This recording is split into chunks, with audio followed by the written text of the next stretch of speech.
មនុស្សឆ្លាតវៃខ្ពស់មិនមើលទៅលើភាពខុសគ្នាទេពួកគេមានអាកប្បកិរិយាខុសៗគ្នា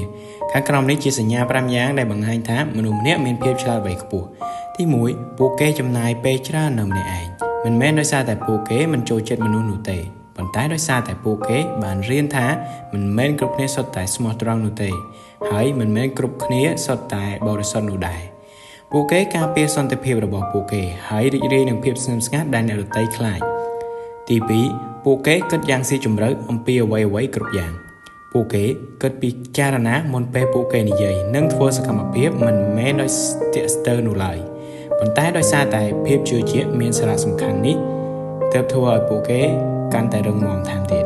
ទី3ពួកគេអានមនុស្សបានយ៉ាងរហ័សនិងត្រឹមត្រូវអ្នកមិនអាចបញ្ឆោតពួកគេបានទេ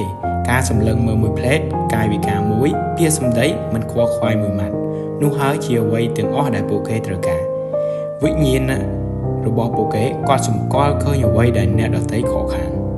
ទី4ពួកគេមិនងាយទុកចិត្តអ្នកដទៃឡើយពួកគេបានមើលឃើញរបាំងមុខច្រើនពេកហើយមិនអាចជឿជាក់លើកំណែដំបូងរបស់នរណាម្នាក់បានទេការជឿទុកចិត្តរបស់ពួកគេត្រូវតែទទួលបានយឺតនោះហើយជាមូលហេតុដែលរង្វង់របស់ពួកគេមានទំហំតូចគុណភាពលើសបរិមាណជានិច្ចទី5ពួកគេរងទុក្ខប៉ុន្តែពួកគេផ្លាស់ប្ដូរការឈឺចាប់នោះពួកគេមិនដែលប្រើរបួសរបស់ពួកគេដើម្បីធ្វើបាបអ្នកដទៃឡើយ